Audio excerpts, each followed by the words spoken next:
And so just in case a person wants to seek forgiveness, but hasn't seen all the signs that they are looking for, Allah subhanahu wa ta'ala leaves us with absolutely nothing left to do but to accept the signs by giving us a whole surah called Fussilat, detailed. He details everything in Surah Fussilat, details the signs, spells out the signs to us, to appeal to us to return to him. So he is Al-Ghafir. He's already established that he's Ghafir.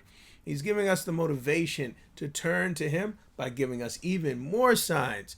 All the signs he's mentioned before in the Quran, he's giving us a whole nother surah to spell out the signs even further. So Allah subhanahu wa ta'ala shows us some signs throughout this surah. He gives us signs, for example, signs that are related to creation itself. So for example, in Ayah 37, Allah subhanahu wa ta'ala says, and from his signs is the night and the day and the sun and the moon. We know we don't control any of these things. We know we have no influence over any of these things. These are things that are done for us every single day, that are measured out and proportioned for us every day, and it works to our benefit. These are signs from Allah subhanahu wa ta'ala.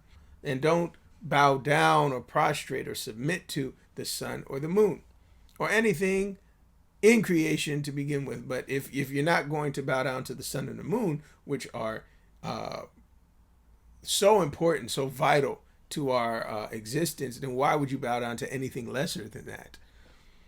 And rather bow down and prostrate to the one who created them, created the sun, the moon, the day and the night.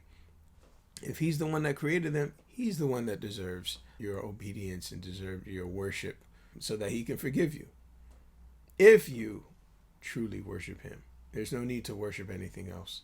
Allah subhanahu wa ta'ala does not give us that responsibility to worship anything else other than him. Other signs that Allah subhanahu wa ta'ala gives us in Surah Fussilat are not just related to creation, but also related to people.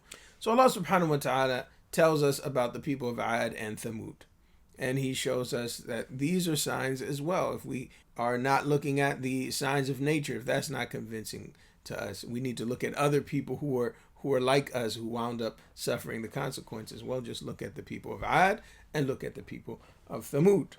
The people of Ad, they believe that they were the most powerful people in all of human history. And oftentimes, powerful nations believe that about themselves. And Allah subhanahu wa ta'ala, he tells us, did they not see that Allah subhanahu wa ta'ala, the one who created them, is more powerful than them? Just Allah subhanahu wa ta'ala himself is more powerful than them. Why are they ignoring that? And Allah subhanahu wa ta'ala then demonstrates that he's more powerful than them by destroying them. And so similarly, the people of Thamud, they were given guidance, but they actually preferred to accept blindness over sight. They preferred misguidance over guidance. And so Allah subhanahu wa ta'ala also destroyed them. And their places are still known today in the Arabian Peninsula. The places that they used to live are well known. They used to live in mountains. They had carved out these mountains. And so Allah subhanahu wa ta'ala shows us that people who were powerful in the past, their power made no difference whatsoever in their ability to defend themselves from the consequences that Allah subhanahu wa ta'ala will levy against them for their ingratitude and their disbelief and corruption in the land. And so Allah subhanahu wa ta'ala spells out in Surah Fussilat all the signs that we need to take heed of, whether they be signs in nature or looking at history, looking at people, and looking at how Allah subhanahu wa ta'ala has dealt with people in the past, and the attributes of who is in Allah subhanahu wa ta'ala's favor and who those of whom who are not.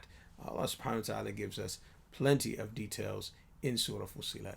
And so we ask Allah subhanahu wa ta'ala to allow us to see the signs when he's showing them to us, to allow us to internalize these signs and to increase our iman, and to allow us to be people who recognize Allah subhanahu wa ta'ala as Al-Ghafir, the forgiver, and to seek his forgiveness every day and every night.